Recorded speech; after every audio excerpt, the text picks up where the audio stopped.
we start with President Yoon Suk Yeol's second day in New York. It was yet again filled with sideline meetings to rally support for Busan's bid to host the 2030 World Expo.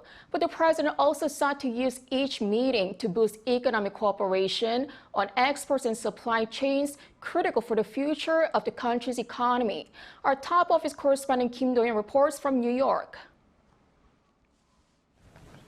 The top office says President Yoon Suk Yeol in the first 2 days of his visit to New York met with 17 leaders through sideline summits, and there are still 20 more meetings to come.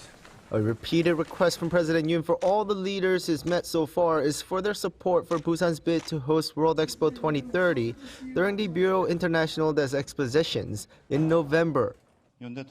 President Yoon has been actively explaining that the Busan World Expo will be a versatile platform that provides the most competitive means of communication, promotion, and exchange. The top office also emphasizes that the meetings are not just to promote Busan's bid, and as President Yoon Suk Yeol sits down with the leaders, he's also looking for opportunities to boost economic exchanges. The top office says for President Yoon, diplomacy equals economy. It says the bilateral sit-downs here in New York will lead to a bigger playing field for South Koreans to expand their businesses around the world. The near 40 countries that Yoon will have met during this trip make up 5% of the world's GDP, but they only take around 3% of South Korea's total exports, so there is room for growth in trade with these countries.